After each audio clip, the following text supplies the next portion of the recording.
সম্প্রতি প্রধান বিচারপতির পদ থেকে অবসর নিলেন DY চন্দ্রচূড়। তিনি দেশের 50তম প্রধান বিচারপতি ছিলেন। এর আগে যে 49 জন প্রধান বিচারপতির পদ থেকে অবসর নিয়েছেন তাদের বেশিরভাগেরই নাম দেশের মানুষ জানেন না, অথচ ধনঞ্জয় যশবন্ত চন্দ্রচূড়ের নাম খুব সাধারণ মানুষের কানেও পৌঁছে গিয়েছিল। কিভাবে একজন বিচারপতি এত প্রচারিত হলেন? প্রধান বিচারপতি চন্দ্রচূড়ের পরিচিতির গুরুত্বপূর্ণ কারণ দেশের বহু গুরুত্বপূর্ণ রায় তাঁর হাত থেকে বেরিয়েছে।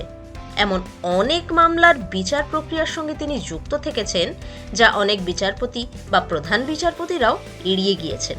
প্রধান বিচারপতি থাকাকালীন গুরুত্বপূর্ণ রায়, কাশ্মীরে 370 ধারা বিলোপ, যে বিতর্কিত রায়ের পর রাজ্যের স্বীকৃতি আদায়ের লড়াই চালিয়ে যাওয়া কাশ্মীরে এখনও রায়ের বিরোধিতা জারি আছে। ইলেকটোরাল বন্ড, রাজনৈতিক দলের তহবিলে দান হিসাবে দেওয়ার টাকার তথ্য যখন কেউ জানতে পারছে না তখন তা তথ্য জানার অধিকার আইনের বিরোধী। ঘুষ নিলে ছাড় নেই সাংসদ বিধায়কদের, ঘুষ নেওয়ার অভিযোগ এলে আলাদা রক্ষা কবচ পাবেন না সাংসদ বা বিধায়করা। স্বেচ্ছা মৃত্যুর আবেদনকে বৈধ ঘোষণা, ইউথনেশিয়াকে বৈধ ঘোষণা করে দীর্ঘদিন অসুস্থ নাগরিকদের মৃত্যুর অধিকার দেওয়া হলো।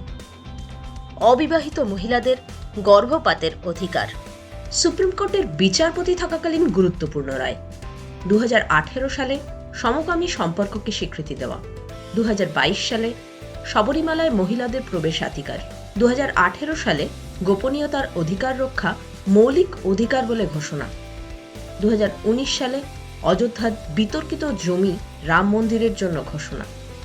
দেশের এমন অনেক গুরুত্বপূর্ণ মামলার বিচার তিনি করেছেন যা দেশের সমাজ, সংস্কৃতি বা সাধারণ মানুষের জীবনে প্রত্যক্ষভাবে প্রভাব ফেলেছে। যার মধ্যে গুরুত্বপূর্ণ আরজি করের ঘটনা নিয়ে গোটা দেশের স্বাস্থ্যক্ষেত্রে চিকিৎসক ও স্বাস্থ্যকর্মীদের নিরাপত্তায় বিশেষ কমিটি গঠন। যদিও বিদায়ী বক্তব্যে তিনি নিজেই বলেছেন তিনি হয়তো দেশের সবথেকে বেশি ট্রোল হওয়া প্রধান বিচারপতি।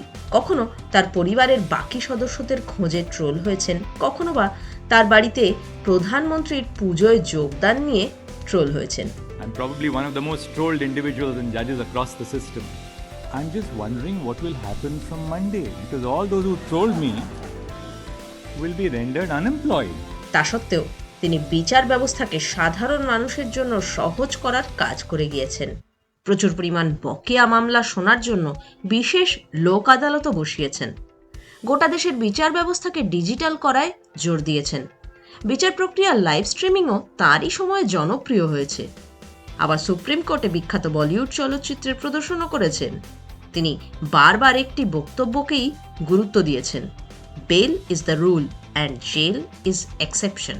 বিখ্যাত একটি বলিউড সিনেমার ডায়লগ ছিল, आज भी हिंदुस्तान में जब कहीं दो लोगों के बीच में झगड़ा होता है ना, कोई विवाद होता है तो एक दूसरे से क्या कहते हुए पाए जाते हैं, I will see you in court.